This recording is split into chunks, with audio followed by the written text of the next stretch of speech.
24 जनवरी 24 जनवरी 1950।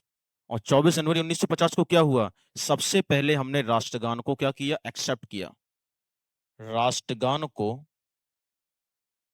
स्वीकृति दी। क्या दी हमने? राष्ट्रगान को स्वीकृति दे दी। और जब राष्ट्रगान को स्वीकृति दे दी तो पता होना चाहिए कि राष्ट्रगान होता क्या है। तो सब जानते हैं राष्ट्रगान क्या होता है। जनगण, क्या होता है? जनगण मन। और ध्यान रखिएगा, जब हमने राष्ट्रगान को जब अपनाया तो मुद्दा ये आता है कि इसको लेके कौन आया था। तो इसको लेने का काम किसने किया था? डॉक्टर, ये भी किसी को पता नहीं।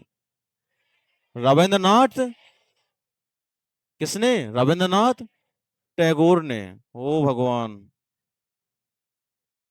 जनगण मन की जब बात आएगी, ये राष्ट्रगीत है। राष्ट्रगीत किसने लिखा है? राष्ट्रगान किसने लिखा है? जब राष्ट्रगान की बात आएगी तो राष्ट्रगान लिखा है किसने? रविंद्रनाथ टैगोर ने। राष्ट्रगान किसने लिखा है? रविंद्रनाथ टैगोर ने। और जब रविंद्रनाथ टैगोर ने जब ये राष्ट्रगान लिखा है तो इन्होंने किसी ना किसी पुस्तक से तो लिया होगा ना। तो इनकी पुस्तक का नाम था गीतांजलि। क्या नाम था? गीतांजलि। और जब इस राष्ट्रगान को गाया जाएगा तो इस गाने में कोई ना कोई समय भी तो लगेगा। जब समय की बात आएगी कितना सेकंड लगेगा? 52 सेकंड। लेकिन राष्ट्रगान को हम दो तरीके से गाते हैं। देखो मैंने क्या बोला, आपसे हो सकता है आर्टिकल कम पूछे, लेकिन आपसे जो बेसिक बेसिक सवाल हैं वो पूछने के चांसेस ज्यादा रहते हैं, क्योंकि आपके में आपका 5 से 6 क्वेश्चन आपके पॉलिटी के आने हैं, तो वो कहीं से भी पूछ सकता है। तो कोई भी चीज हमको मिस नहीं करना है, हमारे पास अभी टाइम भी है, मौका भी है, दस्तूर भी है, सीख लो। जब राष्ट्रगान को गाने की बात आई तो कहेंगे सबसे पहले लिखा किसने? रविन्द्रनाथ टैगोर ने। और कौन सी पुस्तक से लिया? गीतांजलि। तो कोई पूछे कि गीतांजलि के रचयिता कौन है, तो गीतांजलि के रचयिता हैं आपके रविन्द्रनाथ टैगोर, क्योंकि इन्हीं की ये पुस्तक थी। बात ठीक है। और जब लिखने की बात आएगी तो जब लिखेंगे तो भाई साहब कोई ना कोई लैंग्वेज तो होगी ना, किस भाषा में लिखी थी? तो ध्यान रखिएगा, इनकी जो भाषा थी वो भाषा कौन सी थी? बांग्ला। तो इन्होंने जो राष्ट्रगान लिखा था वो बांग्ला भाषा में था। बांग्ला मतलब पश्चिम बंगाल। अच्छा, मुद्दा ये आता है कि पश्चिम बंगाल में ही क्यों, वो बांग्ला भाषा में ही क्यों लिखा था? क्योंकि इनका जो आपका शांति निकेतन था वो कहाँ पे था? पश्चिम बंगाल की तरफ ही था। जब पश्चिम बंगाल में था तो वहां पे बांग्ला भाषा बोली जाती थी। तो ये भी कौन सी भाषा बोलते थे? बांग्ला बोलते थे। तो इनकी जो बांग्ला भाषा अगर ये भी बोलते थे तो इनकी जो लैंग्वेज होगी वो कौन सी होगी? बांग्ला भाषा। जब इनकी भाषा ही लैंग्वेज है तो इनकी सारी की सारी पुस्तकें भी काय में होंगी? बांग्ला में, ऑब्वियसली छोटी छोटी। तो वो क्या कहते हैं कि साहब इन्होंने जो भाषा यूज करी राष्ट्रगान में, अच्छा हाँ राष्ट्रगान में, तो इनकी भाषा कौन सी थी? भाषा का नाम था बांग्ला। तो कोई आपसे पूछे कि राष्ट्रगान किस भाषा में लिखा गया है, तो राष्ट्रगान बांग्ला भाषा में लिखा गया है। अब राष्ट्रगान को जब गाया जाएगा तो गाने के लिए क्या होता है कि गाने के लिए हम दो तरीके से गा सकते हैं। अगर हमें लगता है कि हमको राष्ट्रगान जल्दी खत्म करना है तो हम कम समय में गाएं, या तो हमको लगता है कि राष्ट्रगान बहुत ज्यादा देर में खत्म करना है तो हम, तो कहते हैं राष्ट्रगान के दो रूप होते हैं, एक कहते हैं संक्षिप्त और दूसरा होता है विस्तृत। जब विस्तृत की बात आएगी तो हम राष्ट्रगान को शुरू से लेके अंत तक गाएंगे, जिसका समय लगता है 52 सेकंड। कितना? 52 सेकंड। राष्ट्रगान को जब हम गाएंगे तो हमारे पास ऑप्शन रहता है कि या तो हम राष्ट्रगान को पूरा गाएं, और जब राष्ट्रगान को पहली पंक्ति से अंतिम पंक्ति तक गाएंगे तो हमको समय कितना लगता है? 52 सेकंड। और 52 सेकंड प्रत्येक किताब में लिखा रहता है ना। लेकिन अगर राष्ट्रगान को अगर पूरा नहीं गाना है तो हम उसकी दो पंक्तियां गाते हैं। कैसे? जन गण मन अधिनायक जय हे, भारत भाग देता, भारत भाग विधाता, जय हे जय हे जय हे जय जय जय जय हे। कितनी लाइनें गाई हमने? चार। चार को हम दो ही बोलते हैं क्योंकि उसमें क्या लगा रहता है? कॉमा लगा रहता है। मैंने क्या बोला कि जब संविधान को, जब हम राष्ट्रगान को गाएंगे तो राष्ट्रगान को कितने तरीके से गा सकते हैं? दो। दो कौन से? या तो राष्ट्रगान की पहली पंक्ति से अंतिम पंक्ति तक गा लो। अगर पहली पंक्ति से अंतिम पंक्ति तक आपको नहीं गाना है तो एक काम करिए, शुरुआत की एक पंक्ति और आखिरी की एक पंक्ति गा लीजिए। अगर पूरा गाओगे तो उसे कहेंगे हम लोग। अच्छा, अब समय की बात की जाएगी तो समय कितना होगा? समय लगेगा दो। एक लगेगा आपका विस्तृत और एक क्या लगेगा आपका? संक्षिप्त। क्या लगेगा? संक्षिप्त। अगर विस्तृत की बात की जाएगी तो राष्ट्रगान कैसा गाया जाएगा? पूरा। और जब राष्ट्रगान पूरा गाया जाएगा, पूरा गाया जाएगा, और राष्ट्रगान जब पूरा गाया जाएगा तो समय कितना लगेगा? 52 सेकंड। और लेकिन अगर मान लीजिए संक्षिप्त गाते हैं, संक्षिप्त का मतलब होता है छोटा, और जब छोटा गाएंगे तो शुरुआत की एक पंक्ति और अंत की एक पंक्ति, जब शुरुआत और अंत की एक पंक्ति गाएंगे तो समय आपको लगेगा कितना? महज 20 सेकंड। कितना? महज 20 सेकंड। क्या बात सेट है? कितना लगेगा? महज 20 सेकंड। तो कहेंगे अगर संक्षिप्त गाना हो तो क्या करेंगे?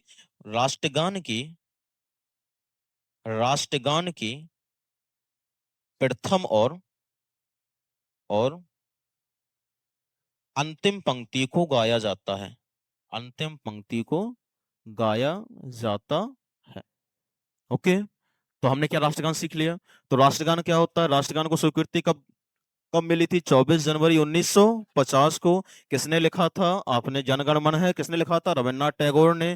किस पुस्तक से लिया गया था? गीतांजलि। गीतांजलि के रचयिता कौन है? रविन्द्रनाथ टैगोर। कहेंगे भाषा कौन सी है राष्ट्रगान की? बांग्ला भाषा है। और जब गाएंगे उसको तो गाने में समय कितना लगता है? विस्तृत लगता है, 52 सेकंड। मतलब पूरा गाओगे तो 52 सेकंड, अगर पहली और आखिरी की पंक्ति गाओ तो कितना सेकंड? 20 सेकंड। क्या इतनी सी बात ओके है? और जैसे ही साहब हमने जनगण मन लिखा, तो जनगण मन लिखने के बाद ये क्या था? राष्ट्रगान था। और इसी दिन हमने क्या किया था? इसी दिन हमने राष्ट्रगीत को भी अपनाया था। किसको? राष्ट्रगीत को। इसी दिन हमने किसको अपनाया था? राष्ट्रगीत को। किसको? राष्ट्रगीत। और राष्ट्रगीत क्या होता है हमारा? कौन सा? वंदे वंदे मातरम। कितना? वंदे मातरम। और जब वंदे मातरम की बात की जाएगी तो कहेंगे इसको लिखा किसने था? इसको लिखना था बंकिम चंद्र चटर्जी। बंकिम चंद्र चटर्जी। जब बंकिम चंद्र चटर्जी लिखेंगे तो इनको ही हम लोग कहते हैं चट्टोपाध्याय। चट्टोपाध्याय। ठीक है। बंकिम चंद्र चटर्जी को ही हम लोग क्या कहते हैं? चट्टोपाध्याय। तो कहेंगे जब हमारे यहाँ का राष्ट्रगीत क्या होता है? राष्ट्रगीत होता है वंदे मातरम। और वंदे मातरम को किसने लिखा है? बंकिम चंद्र चटर्जी ने। और इन्होंने किस भाषा, क्षमा करिए, इन्होंने किस चीज से लिखा है? इनकी एक पुस्तक थी, इसका नाम था आनंद मठ। क्या नाम था? आनंद मठ। इनकी एक पुस्तक थी जिसका नाम क्या था? आनंद मठ। और ये पुस्तक का नाम है आनंद मठ। उनको कहते हैं उपन्यास था ये, ध्यान रखिएगा। क्या था ये? उपन्यास। उपन्यास क्या होता है समझ लीजिए। उपन्यास, क्योंकि वो तो मेरा ही टॉपिक है तो मैं बता सकता हूँ। उपन्यास का मतलब होता है किसी भी व्यक्ति के ऊपर लिखी जाने वाली जीवनी क्या कहलाती है? उपन्यास कहलाती है। मान ली किसी को बायोपिक समझते हैं क्या होता है? बायोपिक का मतलब होता है किसी दूसरे व्यक्ति के ऊपर आधारित पूरी कहानी। मान लीजिए आगे चल के आज के टाइम पे रतन टाटा जी के ऊपर कोई एक कहानी लिख दिया जाए तो वो क्या कहलाएगा? उपन्यास कहलाएगा। ओके, चलो। वैसे ही क्या कहते हैं कि बंकिम चंद्र चटर्जी ने लिखा तो ये क्या था? आनंद मठ था। आनंद मठ क्या है? उपन्यास है। इसके रचयिता कौन है? बंकिम चंद्र चटर्जी। और इन्होंने जो लिखा है, इनकी जो लैंग्वेज थी वो लैंग्वेज कौन सी थी? संस्कृत भाषा। कौन सी होगी? संस्कृत भाषा। बात ओके। तो राष्ट्रगीत क्या होता है? वंदे मातरम। और वंदे मातरम को लिखा किसने है? बंकिम चंद्र चटर्जी ने। और बंकिम चंद्र चटर्जी ने जब लिखा है तो इन्होंने किस पुस्तक से लिखा है? आनंद मठ से। आनंद मठ है क्या? उपन्यास। और उपन्यास क्या होता है? मैंने आपको बताया किसी व्यक्ति के ऊपर या व्यक्ति के जीवन के ऊपर आधारित पूरी की पूरी कहानी। कोई व्यक्ति हो, मान लीजिए आप मेरे गांव आ जाइए।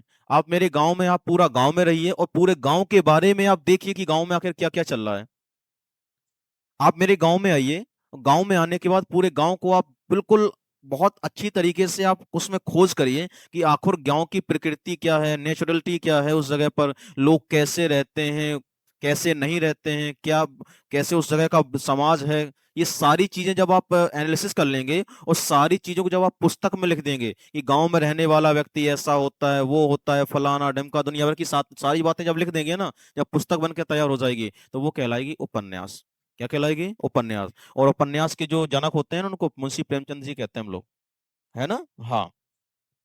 तो क्या होता है कि वंदे मातरम लिखा किसने? बंकिम चंद्र चटर्जी ने। बंकिम चंद्र चटर्जी को क्या कहते हैं? चट्टोपाध्याय कहते हैं। और वो किससे लिखा था उन्होंने? आनंद मठ से। आनंद मठ क्या है? एक उपन्यास है। और आनंद मठ में किस भाषा के लिखा गया है? संस्कृत भाषा से। और जब इसको गाने की बात आती है तो ध्यान रखिएगा, इसको गाने में समय लगता है 65 मिनट, सॉरी 65 सेकंड।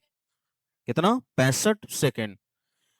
ध्यान रखिएगा, वंदे मातरम को गाने का पहले कोई ट्रेडिशन नहीं था, कोई बाउंडेशन नहीं था कि आपको वंदे मातरम गाना ही पड़ेगा या आपको 65 सेकंड में पूरा करना ही पड़ेगा। लेकिन पहले क्या होता था कि हमने इसके पहले आपको जो पढ़ाया जनगण मन, राष्ट्रगीत, तो राष्ट्रगान, राष्ट्रगान को 52 सेकंड में ही खत्म किया जाएगा। कोई भी प्रोग्राम होता है, कोई भी प्रोग्राम होने से पहले राष्ट्रगान का गाना बड़ा जरूरी है, राष्ट्रगीत का नहीं। लेकिन अभी क्या हुआ कि कुछ समय पहले इसको क्या कर दिया? मैंडेटरी कर दिया कि जो वैल्यू राष्ट्रगान को मिलती है वही वैल्यू अब किसको मिलेगी? राष्ट्रगीत को भी मिलेगी। राष्ट्रगान को गाते समय जब हम खड़े हो जाते हैं ना बिल्कुल ऐसे, अब राष्ट्रगीत को गाने पे भी आपको खड़ा होना पड़ेगा। जो सरकारी कोई भी आप जगह पे जाएंगे, जैसे स्कूल वगैरह होते हैं या सरकारी जगह पे होते हैं, कोई प्रोग्राम ऑर्गेनाइज होता है, तो प्रोग्राम शुरू होने से पहले हम लोग क्या गाते थे, राष्ट्रगीत गा, वो राष्ट्रगान गाते थे ना। तो पहले राष्ट्रगान गाया जाता था। अब समय बदल गया। अब वो कह रहा कि पहले राष्ट्रगीत गाएंगे फिर राष्ट्रगान गाएंगे। और राष्ट्रगान में आप जो भी आप अपनी बॉडी लैंग्वेज यूज करते थे ऐसे सतर्क अवस्था में, वही अवस्था अब कायम में होगी, राष्ट्रगीत में भी होगी।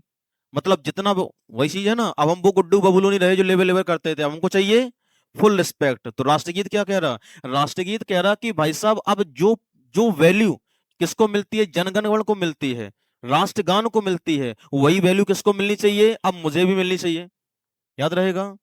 तो जो आप सीधे अवस्था में खड़ा होना, एक फिक्स टाइम पे गाना, सतर्क अवस्था में खड़ा होना उस जगह पर, प्रोग्राम के पहले उसको गाना, ये सारी चीजें अब क्या हो गई, राष्ट्रगान में भी लागू, राष्ट्रगीत में भी लागू हो गई। पहले किसके ऊपर लागू थी, सिर्फ और सिर्फ राष्ट्रगान पे। तभी आपने देखा होगा हम जब स्कूल वगैरह में पढ़ते हैं तो सिर्फ राष्ट्रगान कराया जाता है ना, राष्ट्रगीत नहीं कराया जाता है। लेकिन अब राष्ट्रगीत भी कराना स्टार्ट हो जाएगा, क्योंकि अब वो क्या बन गया, नियम।